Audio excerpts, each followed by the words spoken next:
marka waxa weeye waxa loo baahan yahay indhaha anaga indhaha caadiga inaan ku noolaano ma aha keligood. maalimo badan baan kaa maqlay dood hiisay ciise masiix uu ka adkaaday dhimashada arrintaas manoo sharax kartaa waxaa laga wado. aad iyo aad baan u jeclahay inaan noo sharaxo.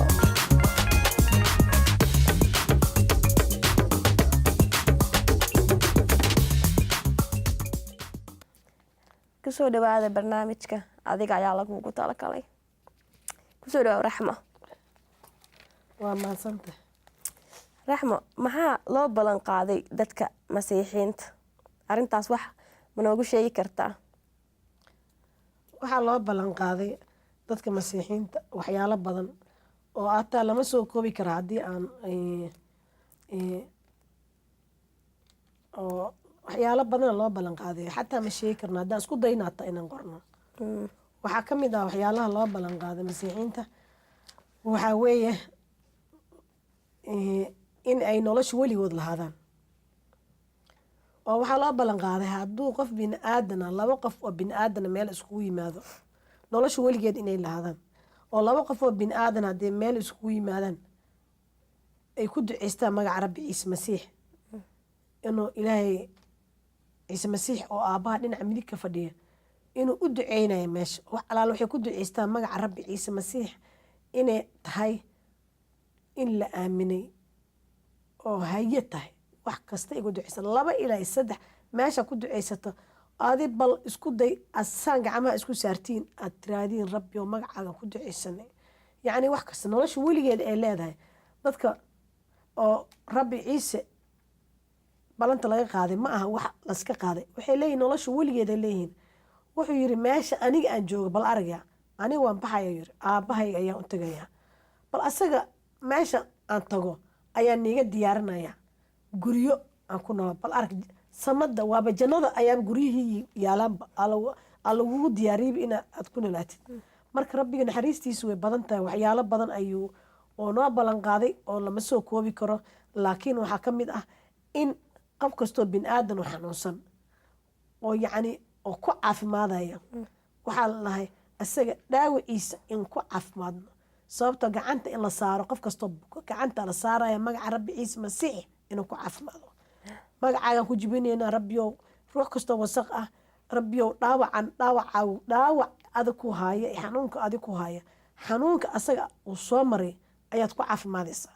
waayo magaciisaan ku caafimaadeenaa magaciisa dhaawac dhiiggiisaan ku caafimaadeenaa magaciisa ayaan ruux kastoo wasaq ku jibinaynaa. albaab kastoo xiran magaca rabbi ciise masiixa lagu furayaa. yacni nolosha weligeeda wax oo adig ku soo celin karo oo maanta dunida kaga culays kasta oo ku haysta ruux kastoo wasaq ku soo weerara nolosha weligeed wax kastoo ku sii kibista aad cunaysid oo ku duceysanaysaa. si kasta ayuu rabbi ciise noogu sheegay waxyaalo badan ayuu rabbi ciise noo sheegay oo ah in magaciisa magac ka weyn oo jirin naxariistiisa naxariis ka badan ma jirto oo naxariis dhan waa ku badan yahay. oo waxyaalaha yaab aan ku leenahay waxaa waaye hadday dhacdo xanuun hadday dhacdo gaajo hadday dhacdo cabsi haddii lagu soo weeraro oy kusoo weeraraan ruuxyo wasaq ah rabbi malaa'igaha kugu sooginaa rabbiga magaciisa ku duceysatid rabbi sayidkeygiyow naga qabo waxaan na soo weeraray. wax kasta wax oo isaga magaciisa rajo aan ku lahayn nolosha weligeed rajo kasta waxaan ku leenahay dhiiggiisa aan ku badbaadaynaa. rajo aan dhammaaneen leenahay wax aan had caqli galayna ataa haddii aan rabno waxyaalo waaweyn ataa oo bini aadanka oo madaxweyne kaa caawin karin oo kaa caawin karin boqor kaa caawin karin waxaa waye rabbiga magaciisa rajaan ku leenahay. wax aan rajo wax kastaan ku leenahay albaab kasta. Raxmo, kitaabka qaduuska maxaa ku qoran rajada oo masiixiyiinta leeyihiin? wuxuu yiri rabbiga Yooxana 5:5-8 runtii waxaan idinku leeyahay saacaddii waa imaanaysaa waana joogtaa markii kuwii dhintay codkii wiilka ilaah ay maqli doonaan oo kuwa maqlaana way noolaan doonaan. kuwii dhintay waqtiga imaanayo rajada waya qof dhintay aba la soo kicina qof dhintay oo sariir yaalo nafta ka baxday magaca rabbiga ku sare joogso waa istaagaya. magaca rabbi ciise masiix wuxuu yiri runtii waxaan idinku leeyahay saacaddii way imaatay waana joogtaa markii kuwii dhintay waaba dhintay dee qof dhinto meyd ah codkii wiilka ilaah ay maqli doonaan hadduu wiilka ilaah sano wiilka ilaah dho asaga waa rabbi ciise istaag codkiisa markay maqlaan kuwa dhinta hataa codkii rabbiga markay maqlaan waa istaagayaan macal adigoo nool maxay kuu taalaa waa wax shaydaan kaa xiray qofkii dhegaysta codka rabbi ciise oo loo sheegay wacdiga iyo runta iyo nolosha weligeeda oo rabbi ciise ku jirta naxariista ka jeesta nololba ma laha waa isaga waxaba isagaa doortay ama nolol waa adig kuu taalaa ma dooranaysaa inteed dooranaysaa adi waay maxaa rabtaa inaad dooratid ma nolosha weligeedaad dooranaysaa ma ciqaabta weligeedaad dooranaysaa ma ciqaabaa rabtaa iyo silic inuu jini kugu xirto oo maxbuus kaa dhigan ruuxyadu wasaqa inay maxbuus kaa dhigdaan xanuunaan dhammaanayni dhibaataan dhammaanayni oo waxay kuu diidayeen nimcada ilaah inaad u timaadid ilaahayna gacmuhu kuu firiyey wuxuu ku yiri gacmuhu kuu fiday wuxuu ku yiri kusoo dhawow naxariistaada waad ma adan shaqaysan ma shaqaysan kartidba meeqa jid ayaa jiro oo ilaahay oo loogu aad kara hal jidaa jira horaan kugu soo sheegay rabbiga wuxuu yiri aniga runa ahay jidka runta ah nolosha weligeed run haddaa u baahan tahay waa ciise masiix haddaa dariiq ilaahay ugu tegaysa u baahan tahayna waa ciise masiix nolosha weligeed haddaa u baahan tahay waa ciise masiix runta jidka nolosha weligeed waa rabbi ciise masiix wax qofka biniaadamka ka celiyay waa ruuxyo wasaq ah oo shaydaan ah oo ruuxyo wasaq oo shaydaan oo maskaxda biniaadamka culeys saarayo waxa waaye waxay u diidayaan naxariistaas iyo yacni in ay galaan waxay dhinacaan usoo gudbinaya dhinacaan inuu gaaro ma ogola marka waxa waaye wuxuu ku yiri codkayga waqtigii runtii waxaa idinku leeyahay waa imaanaysaa runtii waxaan idinku leeyahay saacadda waa imaanaysaa waana joogtaa saacaddii waqtigii waa la joogaa rajadii waay bal ariga markii kuwii dhintay waaba kuwii dhintayba rajadeena maxaa ka weyn qof dhintayba hadduu rabbi ciise hadduu codkii maqlayba wax ka weyn oo lasoo mara aan bini aadan wax uu sugi kara maba jirto haddii xagga samada lagu kaxeeyo oo aad leedahay yacni nolosha weligeed aad leedahay oo lagu sheegay biliifkaaga markaad rumaysatid inaad leedahay nolosha weligeeda aad si toosa u aadaysid jannada kugu furan tahay wax adig kaa celinaya inaad u timaad rabbi ciise muxuu yahay waa ruuxyo wasaq ah waa shaydaan adiga jidka inuu kaa xiri rabo waa yacni waa wax kale oo quruumo kale adig ku haysta waaye marka qof kastoo bini aadam ah hadduu meydkaba maqlayo rabbi ciise oo meydkiiba istaagay oo noolaaday oo karfadii ku duduubneed ataa iska tuuray bal intee ka badan adigoo nool oo naxariis ah ku noolaan kartaa haddaa biliif garaysid raxmo rajada waa maxay oo masiixiinta oo ku farxaan iyo waxay oo rajada oo ugu weyn oo isku haleeyaan waa maxay rajadaas tan waa rajadii sarkicidii oo yacni ballanqaadkii in aan ku noolaano meesha uu rabbi ku nool yahay waa mid waa maanta dhan kuu sheegay in anaga waxaan leenahay gacan saar oo nalagu sheegay rabbi ciise inaan haddii qofka bini aadanka rumaysto oo dembiyadiisa uu la yimaado oo qirto inuusan dib dambe ugu naqanaynin dembiyadii dib dambe ugu naqanaynin yacni wixii jidhka lagu sameeyo oo yacni oo ku xun ilaahay hortiisa iyo wixii oo afka laga sameeyo oo dembi ah ilaahay hortiisa ku xun qofka inuu dembiyaabo qof caayo waa dembi qofka inuu xagga jidhka waxyaalo qaladka sameeyo waa dembi haddii intaas rabbiga u yimaado qofkaas waxaa loo sheegay si toos ah inuu nolosha weligeed helayo taas anaga waa aaminsanahay oo waana aaminay waana anaga jannada inaan gelayna si toos ah qof naga celi kara ma laha waay rabbiga ayaa noo diyaariyay laakiin hal ayaa jirta anaga bini aadan ahaan oo masiixiinta dadka ah masiixiin dadka raacay rabbi ciise rajo waxaan leenahay hadalka wanaagsan inaan geyna meesha adduunka ugu fog waayo balan ayaan qaadnay rabbi ciise markuu baxay wuxuu yiri waxaad maqasheen aad aragteen ka markhaati fura adduunka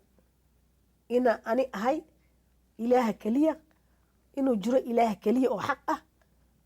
wiilka aabbaha iyo ruuxa qaduuska ah waa hal ilaah oo xaq ah oo hal marag furu yimid oo sarakicida yimid oo yacni ilaaha xaqa ah sayid ciise oo annaga noo dhintay kana sarakacay dembigii buuxiyey oo dhiigiisa noo bixiyey annaga darteena dhiig xoolo loo qalo dembi lagu dhaafo shalayaa dembi gale xoolaan qalaya maanta waa duceyna ma jirto waa lagu duceeyey xoolo dambe ma qaadanayo axdigii hore ayuu ahay xoolo in la qalo in laisku qalda ma aha wixii hore axdigii hore waa dhammaaday nebiyadii ilaahay doortay dadkii ilaahay yacni bini aadan anagoo kale ah 2 qof iska dhalay laakiin ilaahay kii jannada ka yimid jannada ayuu joogaa wuxuu asaga oo dhiiggiis bixiyey oo ku dhameeyey yacni oo guushii nooga soo celiyey ruuxyadii wasaqa shayddaanka nooga raayey waxaa weeye in hadalka wanaagsan adduunka oo ku wacdino ay dadka ku noolaadaan nolol nadiif ah oo buuxa oo jeceel ah iyo nolol caafimaad qaba oo aan ruux wasaq ama shaydaan meel ku xiranin taas way rajada raxmo weli waxyar manoo soo koob kartaa manoo sheegi kartaa waa maxay saraakiicidu maxaa laga wadaa iyo maxay waa maxay maxay ku saabsan tahay saraakicidda waxaa waaye markii rabbi ciise waxa axdiga cusub saan kugu sheegay waxaan ku iri axdiga cusub axdiga hore wuxuu ka sheekeynayaa ciise imaashiisa axdiga cusubna waa ciise waxbarashaqadii ciise uu qabtay iyo shuquladii wanaagsan waxbarashadii iyo shuquladii wanaagsanaay oo rabbi ciise uu qabtay iyo geeridii iyo saraakicidii geerida waxaa weeye asagaa naftiisa u dhiibay aabihiisa awoodu nafta ku bixiy uu leeyahay rabbi ciise hore niigu soo sheegay casharadii hore awooda kusoo qaatan wuu leeyahay waayo markii shayddaanka bini aadanka markii ruux iyada wasaqda ee bini aadamka dhexgaleen ay nimcadii ilaahay siiyey ee ka xadeen ay kala qaseen ilaahay aaminaadiisa ka jijibiyeen ayaa ruuxyada wasaqa waxay xadeen oo shayddaankii uu xaday ayaa rabbi ciise raayay oo dembigii isku talaabta ayuu ku dhaqay oo dhiiggii ayuu magdiyu bixiyey waayo dembi kasta wuxuu leeyahay dhiig ayuu leeyahay qofkii dembi shaqaysta dembi dhiiglaan ma naqanayo qofkii dembi shaqaysta xukunu leeyahay waa in la xukumaa marka ilaahay jaceylkiisa iyo naxariistiisa inay badan tahay annaga korkeena kama uu dhigin laakiin wuxuu ka dhigay wiilkiisa curud ayuu jaceylku noo qabo nagu tusay ilaaha xaqa asiir ciise ayaa magda bixiyey magdi wuxuu ku bixiyey dhiiggii markuu magda bixiyey oo dhiiggii inuu sarakacay carshiga aabbaha hortiisa dhiigga u geeyey markuu dhiiggii carshiga geeyey kabacdi ayuu sarakacay rabbiga wuuna annaga saasaa dembigana lagu cafiyey nolosha weligeeda ku helnay waad mahadsantahay raxmo hadda fasax yar ayaan galaynaa daawayaal hadda fasax yar ayaan galaynaa waan kusoo laaban doonaa barnaamijka adiga ayaa lagugu talagalay waad mahadsantihiin isna ilaahay ayaa qaybtiisa ka qaadi doona geedka nolosha markii dhahday qalbigaa wuxuu waxaa waay rabbiga magaciisa raja ku leenaa wax aan raja wax kastaan ku leenaa ilaa baab kasta inigu yimaado ruuxa qaduuska oo ni caawiyo raxmo wax ma nooga sheegi kartaa nolosha weligeed waxaa laga wadayo waxay tahay nolosha weligeed waxaa weeyaan waa qofka dadka masiixiinta ah markay rumaysad la yimaadaan balan ayaa la siiyey qof alaale qofka rumaysta oo yacni qalbiga ka rumaysta afkana ka qirta in uu helayo nolosha weligeeda nolosha weligeeda waxaa noo sheegaysa kitaabka qaduuska Rooma 6:23 mushaaradda dembiga waa dhimashada laakiinse hadiyadda ilaah waa nolosha weligeed ah ee laga helo rabbigeena ciise masiix waaba hadalkan baaba kuu sheegaya nolosha adduunka dhan waxay tahay waxaa lagu yiri mushaaradda dembiga waa dhimasho dembi inaa gashay aa iska socotaa waxaa sugaysaa ma aha dembiga dhadheelma ilaahay wuxuu siduu asaga u yahay qaduus oo nadiif u yahay oo dembi lahayn oo qaduus waxaa waaye waa ku dhammaatay hadiyad iyo wax kasta oo yacni akhlaaq la dhaho oo lagama yaabo wax qalad inuu sameeyo sidaas adiga maadaam mar biliifta aad timaadid aad rumaysatid ilaahay ma hor istaagi kartid dembigana ma jecla ilaahay waana lagu sheegay adiga ma shaqaysan kartid wanaagga iyo naxariista waxa maanta naxariista ilaahay ma shaqaysan kartid maanta inaad 39 jeer aad duceysatid ilaahayo wiilkaaga ma ii dhiman karaa ma aha laakiin asaga jaceylka kuu qaba lagu yiri intuu ilaah jaceylka dunida u qabo waayo dunida asaa uumay naxariis iyo jaceylba ku umay inuu ummadiisa ku ilaaliyo inuu dadkiisa ku ilaaliyo dhulka nabad ku joogaan maaha inay dhulka inay iskugu yimaadaan mid kale xaasis ku noqdo mid kale oo arki karin mid gadaalkiisa ka xamanaya mid walaalkiis dilaya mid ilmo yaroo maskiina u hanjabaya ma aha ilaahay wuxuu rabaa dhulka in nabad loo joogo inuu naxariistiisa dhan ilaahay indhihiisa waa arkaya meel kasta joog waa ku arkaya wax ka qarsoon malaha wuuna kuu sheegay mashaarada dembiga waa dhimisho haddaad dembi la timaadid waa dhimisho laakiina lagu yiri hadiyad macnaheeda waa qof kastoo bini aadam wuu ka saaya hadiyad waa gifti waa hadiyad ilaahay hadiyad kuu siiyey ilaaha ku siiyey hadiyad nolosha weligeeda yaa waay ilaah wuxuu ku siiyey laakiin hadiyadda ilaah waa nolosha weligeed ah ee laga helo yaa laga helaa nolosha weligeed ciise masiix nolosha weligeed waxaa laga helaa ciise masiix qof bini aadamna ku sii kara ma laha nolosha weligeed waxaa waaye waa loola dhimana laakiin annaga dhimashadii waxaan la soo sara kaceyna sida ciise masiix annaga meeshiina loogu talagalay guriga nolosha waa samada waa jannadan ku noolaanayna maha adduunkan waxaan nolosha weligeed nolol waa dhammaaneyni nolol dhammaanays maha waa kana lagu sheegay ballanqaad kitaabka qaduuska ah axdiga cusub ayaa kuu sheegaya mashaarada dembiga waa dhimasho laakiin hadiyad lagu dhayaa ka fiirsa hadalka suu macaan yahay iyo ballanqaadka ilaahay iyo runta inaad ku noolaatid waa kelmad fasiix oo afkaaga lagugu qoray aad fahmi kartid wuxuu ka hadlayo iyo siduu u hadlaya ilaahay ma jecel inuu adig ku ciqaabo inuu ku silciyo inuu seef qaf kugu soo dhiiyo madax lagaa gooyo inuu macno la-aan lagugu dilo inuu silac in gaajo adoo beriskaaga banaanka yaal in gaajo lagugu dilo ma aha ilaahay wax kasta uu ku siiyey waayo ama ugu talagelay inaad noolaatid mana kala jecla dadka bini aadanka kan waxhaysta iyo kan faqiirka iyo kan wax kasta nolosha weligeed waa wax aada iyo aada u fiican hadduu qof rabo intuu oo tugado oo intuu toobad keeno oo rabo intuu helo nolosha weligeed sideeba u helayaa nolosha weligeed haddaan hal aayad kugu daro yacni naxariista ilaah oo yoxana 17:3 tan anaa kuu sheegaya tanu waa nolosha weligeed ah inay ku gartaan adoo ah iimaanka dunida waa dembi ma laha ciise masiix waa iimaanka dunida oo keliya iyo inaga gartaan ciise masiix kii aad soo dirtay ilaah baa noo soo diray in ilaah ku gartaan bini aadamka inuu kiisii usoo diray waa hadalka ilaahay naag inuu aroso cunugka ma dhalay naag uur inay yeelato cunugka ma dhalay hadalka ilaah bini aadan laga soo dhigay dunida la dhex keenay siduu bini aadamka u caawiyo oo ilaahay u ciqaabin dunida oo ilaahay kulligood inta dadka dembiilaha ku badan laakiin inta yaro oo nadiifka ilaahay u adeega oo ilaahay caabuda ayaa ilaahay ku badbaadiyay dunida la arkayo marka haddaan kuu sheego jawaabtaadii su-aashaadii sidee bay dadku ku badbaadi karaan dadku waxay ku badbaadi karaan ayagoo qirta dembigooda waxaana loo tukadaa sida tan oo kale injiilka kitaabka qaduuska waxaa ku yaala Mattaws wuxuu ku leeyahay sidan u tuko 18 ilaa 19 waxay inoo sheegayaan in tukashada wadajirka ah ay ka miisaan weyn tahay labada qofood markay isla tukadayaan waa ka miisaan weyn tahay inay ka miisaan weyn tahay tan keliya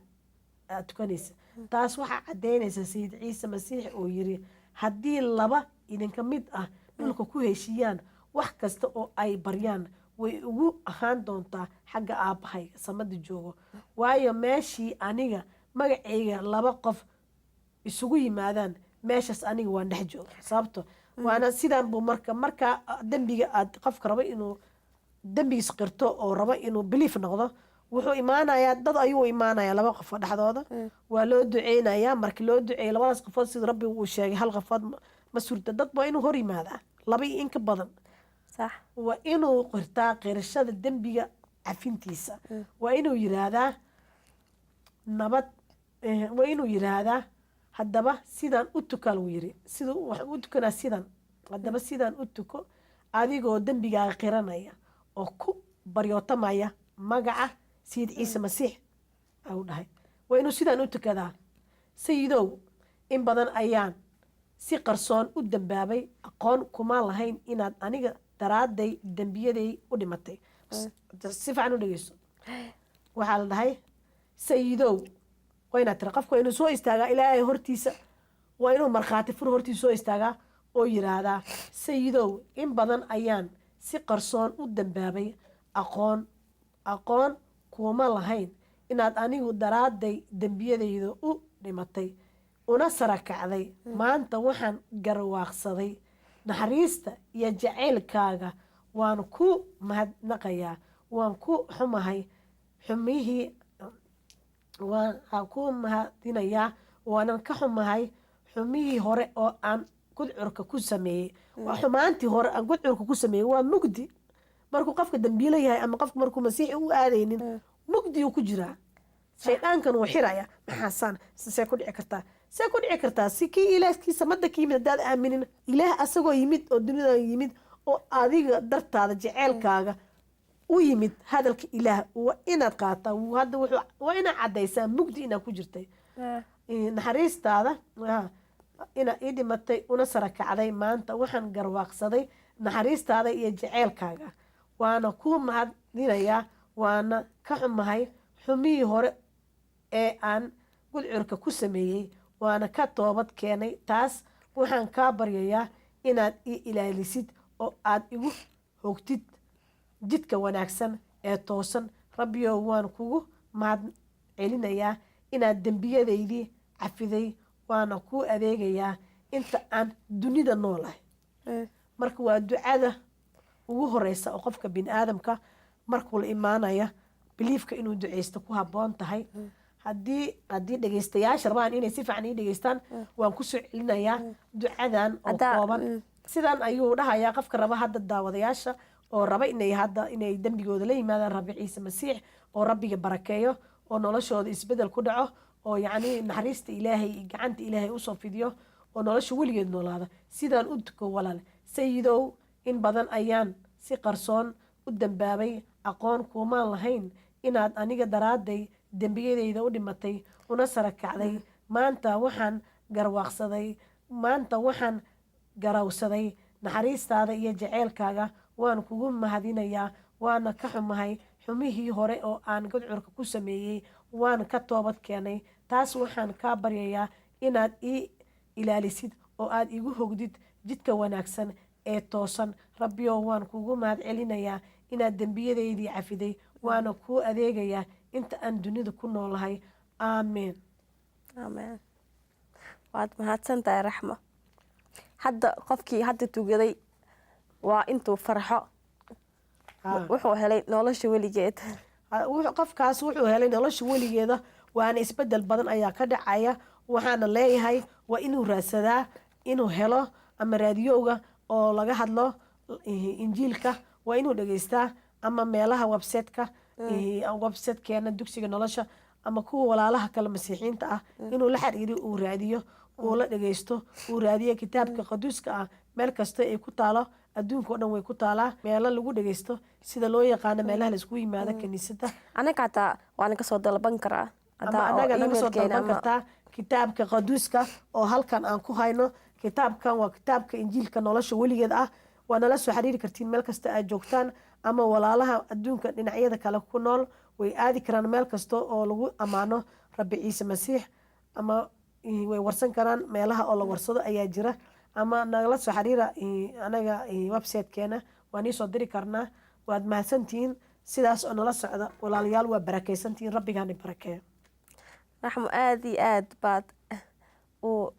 u mahadsan tahay laakiin inta baan ku joojinaynaa waad mahadsantihiin daawayaal hadda halkan baan ku joojinaynaa laakiin waan kusoo laaban doonaa barnaamijka emailkeena iyo websitekeena waa kana nala soo xiriira aada iyo aad baad u mahadsantihiin